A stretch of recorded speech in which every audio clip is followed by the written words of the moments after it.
আমাদের যে $3.5 বিলিয়ন মতো এক্সটার্নাল পেমেন্টের ইয়ার জমে গেছিল সেগুলো সব ক্লিয়ার হয়ে গেছে, সেখানে কোনো সমস্যা নাই। কোনো ক্রেডিটর এখন আর ওই জিনিস নিয়ে আসছে না যে আমার টাকা দিচ্ছেন না কেন, সেটা এক কমপ্লেন্ট আমরা আর পাচ্ছি না। আমাদের কারেন্ট অ্যাকাউন্ট যেটা বিরাট নেগেটিভ ছিল সেটা এখন small negative or small positive.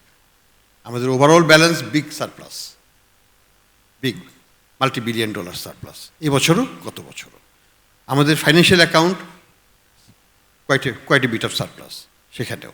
তো আমরা মনে করি যে আমাদের এক্সটার্নাল সেক্টরটা স্টেবিলাইজড হয়েছে, সেখানে কোনো ভালনারেবিলিটিস নাই। আমরা যত ইচ্ছা আমদানি করতে পারবো। যদি কেউ বলেন যে আমদানি করতে পারছেন না, সেটা আপনার সমস্যা, আমাদের কোনো সমস্যা নেই। ব্যাংকিং খাতে ডলারের কোনো অভাব নেই, যে কোনো পরিমাণ ডলার আপনারা কিনতে পারবেন যদি আপনি বাংলাদেশি টাকা নিয়ে আসতে পারেন। টাকা নিয়ে আসার দায়িত্ব আপনার। আমরা কোনো মার্জিন রিকোয়ারমেন্টও দিচ্ছি না। বাংলাদেশ ব্যাংক থেকে সব মার্জিন রিকোয়ারমেন্ট তুলে ফেলা হয়েছে এবং বলা হয়েছে আপনারা যেভাবে পারেন আপনারা ব্যাংকের সাথে ক্লায়েন্ট অ্যান্ড ব্যাংক রিলেশনশিপের ভিত্তিতে আপনারা আপনাদের বিজনেস করবেন। এই দিক থেকে আমরা একটা স্বস্তির জায়গায় আছি। আমাদের এক্সচেঞ্জ রেট আমি যেদিন গভর্নর হিসেবে জয়েন করলাম সেদিন ছিল 120 টাকা ডলারে, এখন আছে 122 টাকা 50 পয়সা অর সামথিং। আপনারা হয়তো খেয়াল করে দেখবেন যে একটু বেশি স্টেবল হয়ে যাচ্ছে জিনিসটা, কারণ আমি খেয়াল করে দেখলাম যে ইন্ডিয়াতে আমি যেদিন জয়েন করলাম তখন ছিল 84 টাকা, এখন সেটা 89 টাকা, অর্থাৎ 5 টাকা কিন্তু ইন্ডিয়াতে ডেপ্রিশিয়েট করে গেছে, 5 টাকা পার ডলার। আমরা কিন্তু 2 টাকার ডেপ্রিশিয়েট করেছি ইন দ্য লাস্ট 15 মান্থস। তো সেটা আমাদেরকে কিন্তু খেয়াল করতে হবে যে ওভার স্টেবিলাইজেশন কিন্তু খুব ভালো নয়। যদিও আমি বলবো যে আমরা ফুললি মার্কেট বেসড, কোনো ইন্টারভেনশন হচ্ছে না এবং হবেও না আশা করি। কাজেই এটা আপনারাই নির্ধারণ করছেন, ব্যাংকের সরবরাহ এবং চাহিদার ভিত্তিতেই এটা নির্ণীত হচ্ছে। আমরা খেয়াল করছি যে গত বছরের রমজানে মোস্ট ডিফিকাল্ট টাইম ছিল, কিন্তু তখন আমরা কিন্তু পর্যাপ্ত ফরেন এক্সচেঞ্জ দিয়ে সরবরাহটাকে ঠিক করতে পেরেছিলাম। এই বছরের রমজানে আমি এখনই বলতে পারি আমরা কোনো ধরনের শঙ্কা দেখছি না। আমরা মনে করি প্রত্যেকটা রমজানের যেসব পণ্য আমদানি সেটা অলরেডি এলসি ওপেনিং হয়ে গেছে এবং এলসি ওপেনিং বিভিন্ন পণ্যের ক্ষেত্রে কোনো কোনো ক্ষেত্রে 20%, কোনো কোনো ক্ষেত্রে 50%, কোনো কোনো ক্ষেত্রে 15% গতবারের করসপন্ডিং পিরিয়ডের চাইতে বেশি আছে। কাজে আমি কোনো একটা বড় স্বস্তির জায়গা সেখানে দেখছি। ডলারের উপর কি চাপ পড়েছে? না, চাপ পড়ে নাই। আমাদের আমদানি কি বাড়ে নাই? হ্যাঁ, বেড়েছে। এই মাসে আমদানি বেড়েছে ডাবল ডিজিটে, কিন্তু তারপরেও কিন্তু এক্সচেঞ্জ রেটে চাপ পড়ছে না। তো যাই হোক, এখানে আমাদের স্বস্তির জায়গা, কিন্তু তারপরেও বলবো আমাদের সমস্যা তো অনেক বড়, এর সমাধান রাতারাতি হবে না। কোনো কোনো ক্ষেত্রে আমরা এখনও সমস্যাটাকেই চিহ্নিত করছি। সেটা কোথায়? আমাদের যে এনপিএলের যে সিচুয়েশনটা হচ্ছে সেটা একটা বড় সমস্যা। আমরা প্রতি কোয়ার্টারে যখন নতুন ডাটা পাচ্ছি, নতুন ক্লাসিফিকেশন রুল যখন অ্যাপ্লাইড হচ্ছে, এই দুটোর কারণে আমরা দেখতে পাচ্ছি যে আমার যেটা শঙ্কা ছিল যখন আমি গত 2 বছর আগে যখন বাইরে ছিলাম, আমার ধারণা ছিল যে আমাদের ব্যাংকিং খাতের এনপিএলের পরিমাণ হবে হয়তো 25%। সরকার বলছে 8%, তার 3 গুণ হবে।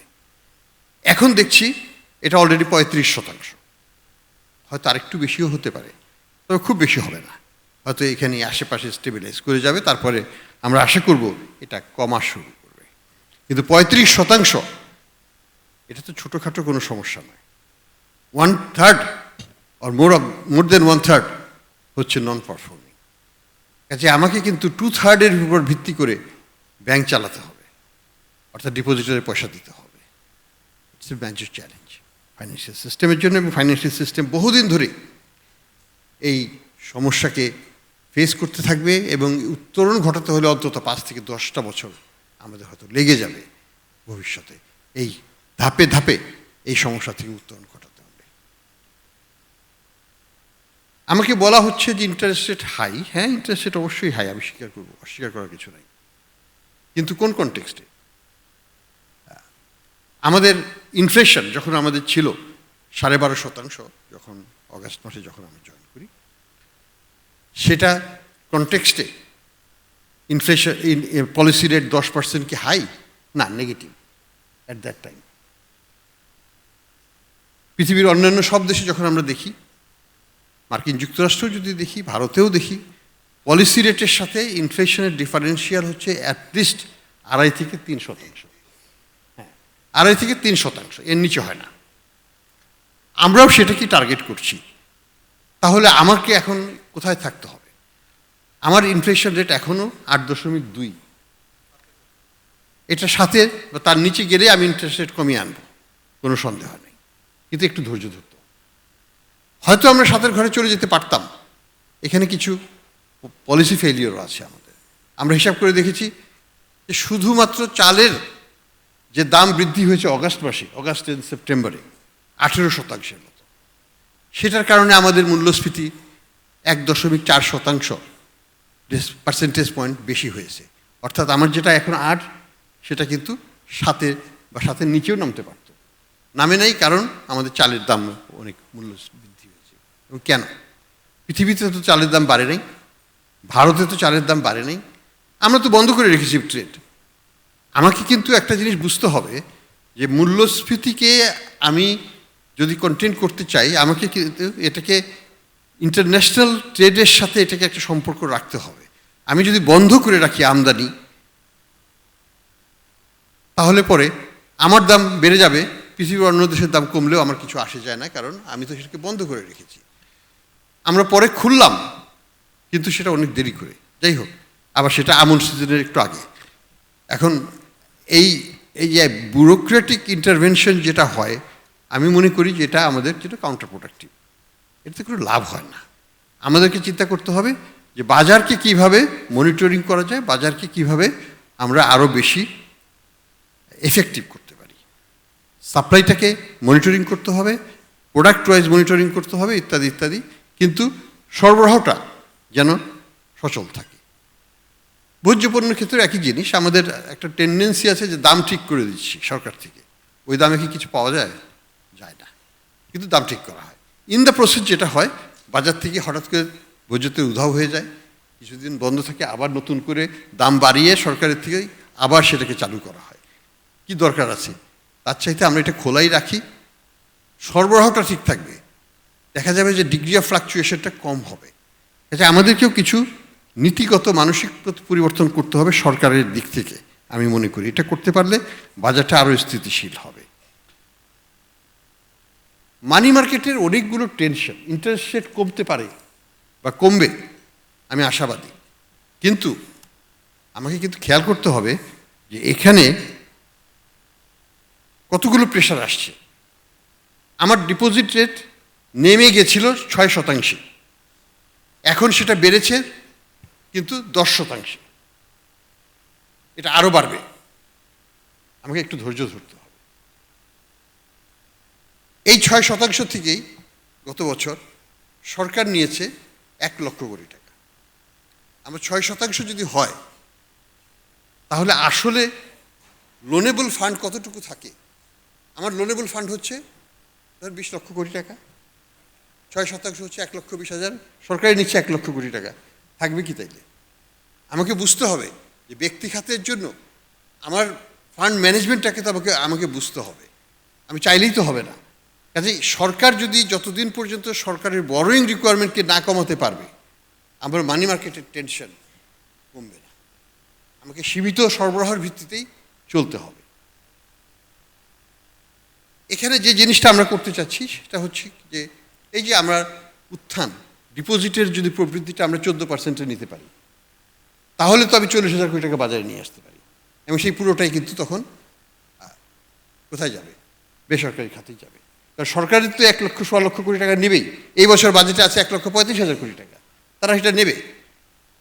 তাহলে আমাকে কিন্তু ডিপোজিট গ্রোথ বাড়াতে হলে আপনি কি ফাইন্যান্সিয়াল রিপ্রেশনে যাবেন, অর্থাৎ ইন্টারেস্ট রেট কমাবেন, নাকি ইন্টারেস্ট রেটকে পজিটিভ রাখবেন? কাজে আমাকে কিন্তু বিভিন্ন দিকের কথা চিন্তা করতে হবে। কাজে ইন্টারেস্ট রেটকে নেগেটিভ করে রিয়েল টার্মসে আমি ডিপোজিট গ্রোথ বাড়াতে পারবো, এটা আমি আশা করি না। এটা কোনো অর্থনীতিবিদ বা অর্থনৈতিক শাস্ত্র সেটাকে বলবে না। কাজে আমাকে সেটার কথাও চিন্তা করতে হবে। তৃতীয়ত যেটা হচ্ছে যে হ্যাঁ, অবশ্যই 13% বেশি, কিন্তু যখন আমরা দেখি ইনফ্লেশন 10, 11, 12% ছিল, তখন তো রিয়েল টার্মসে তো আসলে এটা বেশি না। আপনারা তো পণ্য বিক্রি করেও তো 10% পাচ্ছেন ইনফ্লেশনের যেটা ছিল 10, 11, 12%। কাজে সেই হিসাবে তো প্রকৃত ইনফ্লেশন কিন্তু আপনাদের উপর আঘাত করে নাই, করেছে ডিপোজিটারদের উপর। এবং সেই কারণে ডিপোজিট গ্রোথ কলাপস করেছে। এবং আরেকটা কারণে কলাপস করেছে ডিপোজিট গ্রোথ, সেটা হচ্ছে যে অর্থ পাচার হয়ে যাওয়ার কারণে বাজার থেকে একদিকে আমাদের এটার ইম্প্যাক্টটা কোথায়? আপনারা অনেকেই বলেন যে ইম্পোর্ট কমে গেছে। আসলে কি ইম্পোর্ট কমেছে? কমে নেই। গত বছর 24-25 অর্থ বছরে চিটাগং পোর্ট দিয়ে যে মাল এসছে সেটা সবচেয়ে রেকর্ড পরিমাণ মাল। হিসাব নেন, ওজনে, ভলিউমে এটা এসছে, টাকাতে নয়। এবছরও ডাবল ডিজিট পণ্য ভলিউমে আসছে এই পর্যন্ত, এই জুলাই থেকে অক্টোবর পর্যন্ত ডাবল ডিজিট। এবং কন্টেনার শিপমেন্টও 8.6% বেড়েছে, কমে তো নাই। কিন্তু আমদানি বিলটা কেন কমেছে? কারণ অর্থ পাচারটা তো বন্ধ হয়ে গেছে বা কমে গেছে। আমাকে বুঝতে হবে যে একটা বড় ফ্যাক্টর হচ্ছে রিয়েল অ্যাডজাস্টমেন্ট।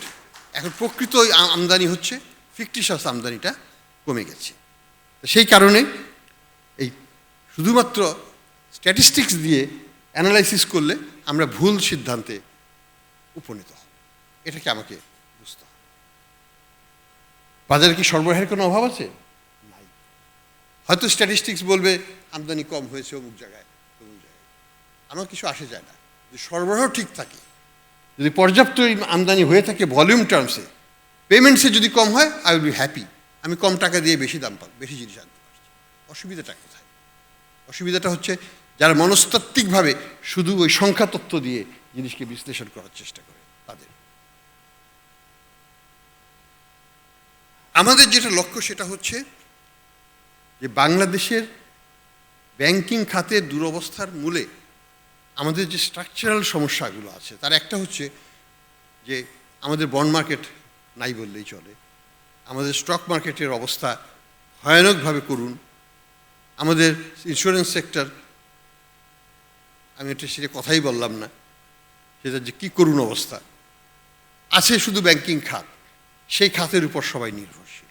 আমরা যদি গ্লোবাল স্ট্রাকচারটা দেখি, আমরা দেখতে পারি বন্ড মার্কেটের উপর ডিপেন্ড করে। বন্ড মার্কেটের সাইজ কত? Globally $130 trillion, $130 trillion. স্টক মার্কেটের সাইজ হচ্ছে $90 ট্রিলিয়ন। আর ব্যাংকিং বা মানি মার্কেটের সাইজ হচ্ছে $60 ট্রিলিয়ন। আর আমাদের হচ্ছে পুরোটা রিভার্সড। সবই মানি মার্কেট, সবই হচ্ছে ব্যাংকিং খাত, সবাই এখানে আসছেন, ফলে অল দ্য রিস্ক এই ব্যাংকিং খাতের উপর পড়ছে এবং এটা ব্যাংকিং খাতের জন্য অসহনীয়। আমাদেরকে এই স্ট্রাকচারটাকে চেঞ্জ করতে হবে। যদি এখান থেকে বের না হতে পারি, আমাদের এই ডিপেন্ডেন্স অন ব্যাংকিং খাত এটা যদি থাকে, তাহলে কিন্তু আমরা কখনোই, ব্যাংকিং খাত তো ইন্ডাস্ট্রিয়ালাইজেশনের জন্য নট দ্য সুইটেবল সেক্টর, কিন্তু এটা আমাদের ডিফল্ট রোল প্লে করতে হচ্ছে ব্যাংকিং খাতকে, কারণ অন্য কোনো খাত সেখানে আসছে না। আমাদের বন্ড মার্কেটকে ডেভেলপ করতে হবে। আমরা পলিসি নিয়েছি, আমরা বিসাকের সাথে আলোচনা করছি, ফাইন্যান্সের সাথে আলোচনা করছি, আমরা এটাকে আনভেইল করবো। ফাইন্যান্স অ্যাডভাইজার সাহেব আসলে পরে আমরা এটাকে বাস্তবায়নের দিকে নিয়ে যাব, বন্ড মার্কেট ছাড়া। এবং এটা আমরাও এটা আপনাদেরকে বিজনেস কমিউনিটির উদ্দেশ্যে একটু বলবো, যাদের এক্সপোজার লিমিট সিলিংয়ের কাছাকাছি বা সিলিংয়ে চলে গেছেন, do not look forward to the bank মার্কেটে, ব্যাংকের দিকে। আপনারা বন্ড মার্কেটের দিকে চান। আপনারা নিজেদের সক্ষমতায় বন্ড তুলুন, টাকা তুলুন বাজার থেকে। ব্যাংকের কাছে বলবেন না 15 বছরের লোন দেন, 20 বছরের লোন দেন। Bank is not the suitable institution for that purpose. আপনাদেরকে আমরা we will give a push factor, এবং একটা পুল ফ্যাক্টরও দেবো, ইনসেন্টিভাইজও করবো বিভিন্নভাবে to go to the bond market. আপনারা সেখানে যাবেন, সেখান থেকে আপনাদের টাকাটা নেন। পৃথিবী যদি $130 ট্রিলিয়ন বন্ড মার্কেটের উপর ডিপেন্ড করে, আমাদের বন্ড মার্কেট কেন ডেভেলপ করবে না? অবশ্যই করতে হবে আমাদের। কাজেই এই রিওরিয়েন্টেশনটা আমাদের খুব দরকার আছে। সাথে সাথে অন্যান্য যে এলিমেন্টগুলো, স্টক মার্কেটের একটা বিশাল ভূমিকা আছে, স্টক মার্কেট সেই রোলটা প্লে করতে পারছে না, এখানে আস্থাহীনতার অভাব আছে এবং সঙ্গত কারণেই আছে। সেগুলো থেকে আমাদেরকে বের হয়ে আসতে হবে। নতুন করে স্টক মার্কেট স্ক্যান্ডাল হলে পরে সেটা আমাদের অর্থনীতির জন্য ভালো হতে পারে না। তো যাই হোক, এগুলো সার্বিক ব্যাপার। গভর্নেন্সের ব্যাপারে যদি আমরা আসি, আমরা গভর্নেন্সটাকে খুব গুরুত্ব দিয়েছি। আমরা 14টা ব্যাংকের বোর্ড ভেঙে সেখানে সুশাসন প্রতিষ্ঠার চেষ্টা করেছি এবং রেজাল্ট আমরা পাচ্ছি। আমরা যদি দেখি ইসলামী ব্যাংকের যে দুরবস্থা ছিল, সেখান থেকে ইসলামী ব্যাংক আজকে কোথায় ঘুরে দাঁড়িয়েছে। আমরা ইসলামী ব্যাংকে 10,000 কোটি টাকা লোন দিয়েছিলাম, তারা সেই লোনটা 10,000 কোটি টাকা ফেরত দিয়ে দিয়েছে। কিসের বদৌলতে? গুড পারফরমেন্স, গুড গভর্নেন্স, আর তো কিছু না। তো আমি মনে করি যে good governance is the basis. আমাদের বাংলাদেশের ব্যাংকিং খাত কি ধ্বংস হয়ে গেছে? না, হয় নাই। আমাদের ব্যাংকিং সেক্টরে দুটো খাত হয়ে গেছে, একটা হচ্ছে ব্যাডলি গভর্ন ব্যাংকস, আর একটা হচ্ছে ওয়েল গভর্ন ব্যাংকস। আপনি যদি ব্র্যাকে যান, ইবিএলে যান, সিটিতে যান, এসে যান,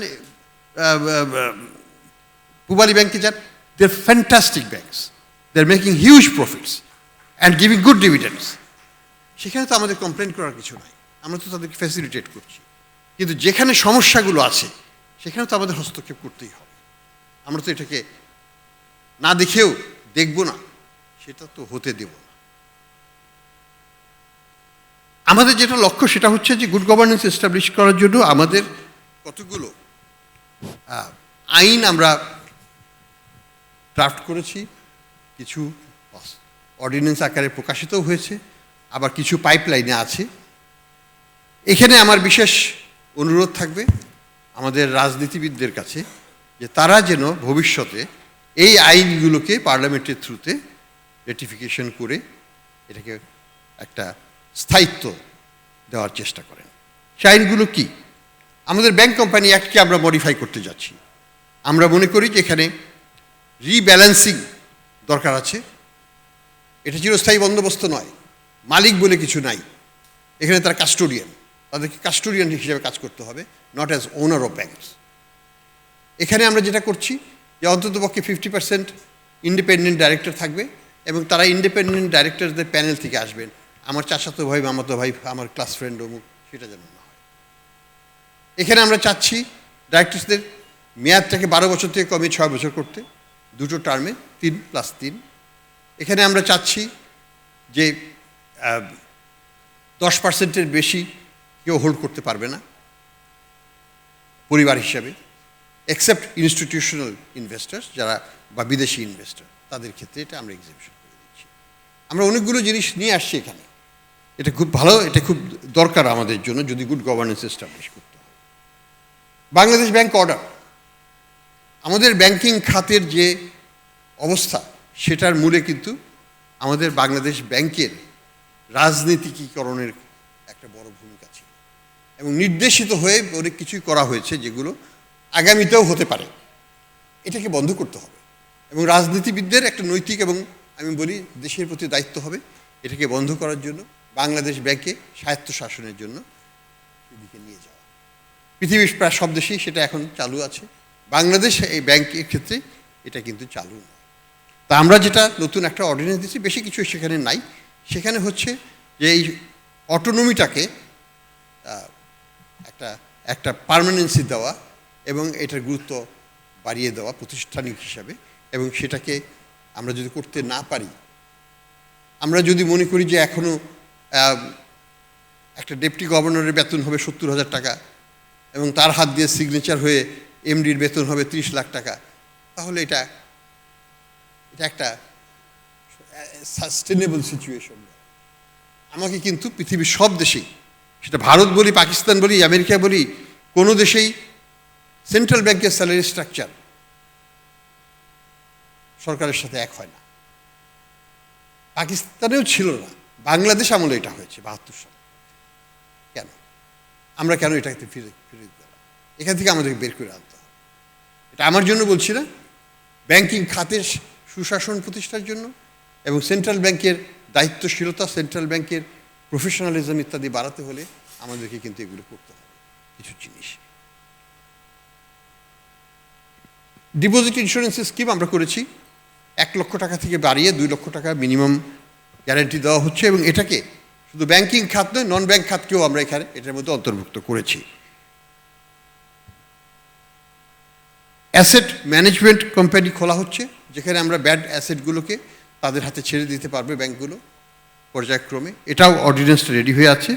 মানি লোন কোর্ট, এখনকার দিনে মানি লোন কোর্ট আছে ঠিকই, কিন্তু কোর্টের জাজ নেই, কোর্টের রেজলিউশন অফ মানে কেস হ্যান্ডলিং বছরের পর বছর থাকে এবং একটার পরে আবার তারা অ্যাপিল করতে পারে বিভিন্নভাবে জিনিসটাকে দীর্ঘায়িত করে এই নন পারফর্মিং লোন যারা ডিফল্টার্স তারা চিরকাল এটা থেকে বের হয়ে যেতে পারে এবং আইনগতভাবেই তাদেরকে ডিফল্টার হিসেবে ডিক্লেয়ারও করা যায়।